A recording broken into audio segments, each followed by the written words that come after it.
And there is the point standings in Group D. Croatia already through to the round of 16. I should make it very clear that Iceland, they're not out of it.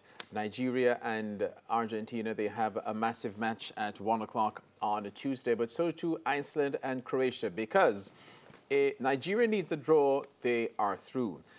Should Argentina defeat Nigeria and somehow Iceland defeats Croatia, then Iceland, you then have to go to goal difference, because Argentina would have to defeat Nigeria by a whopping margin. At the moment, Argentina's goal difference is -3 and Iceland's -2. So that would come into play. So the margin of victory, if Argentina and Iceland win those matches on a Tuesday, you have to go to a goal difference. So Iceland, they are not out of it. Gentlemen, Bradley Stewart, Neil 1892 Campbell, and the Maverick Owen Tracy. It was a tale of two halves.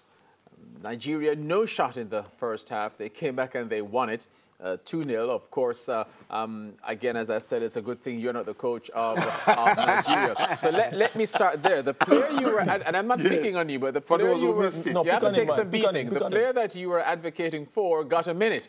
The coach got it right. Ewobi got 1 minute. Came on in the 89th minute. And the player I was suggesting or advocating strongly, strongly, vehemently, that you substitute at halftime. That you would substitute. That I would have substituted. Came out and scored 2 brilliant goals. Absolutely. To keep Nigeria in the World Cup. That is why I'm the Maverick. And Coach Browns is a coach.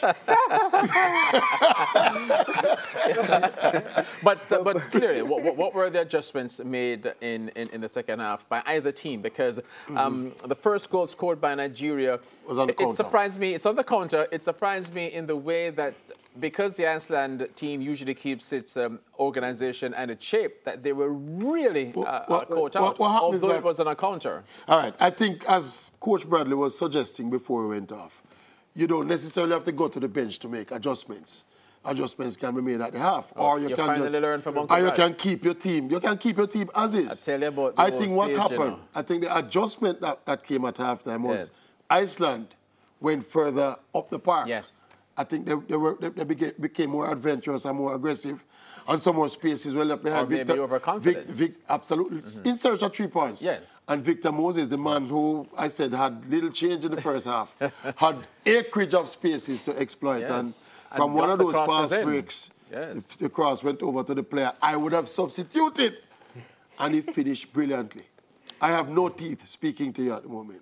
No teeth. We're going to put come on, comrades. You know, at the halftime, I mentioned the need for both teams to attack. I thought, though, that the Icelandic team attacked in great numbers, about 8 or 9 players. And even when they won the corner, they still had too many players up and not enough players to counter any, counter attack on the part of the Nigerians. The Nigerians, I thought, too, had the same ambitions. We're going to play at a faster pace. We're going to work with fast breaks down the flanks, and especially at the corner, where Iceland only left a central defender. They were able to get a ball out to the flanks, and that was the end of it.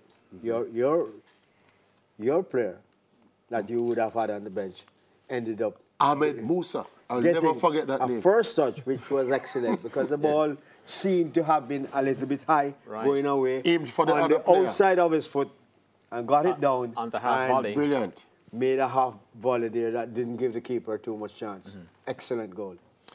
Even on that counter with Moses, and he said the space was left by Iceland. Pretty surprising coming into the second half. Thought they would keep their shape.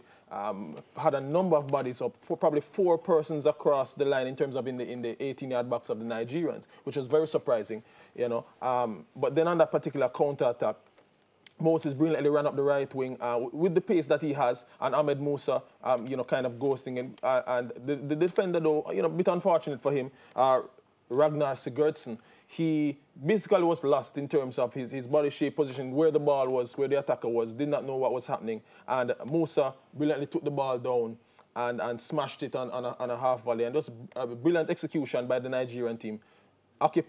taking up the spaces left by the Icelandic team and using it to good effect. And that was what kind of basically buried the Icelandic team.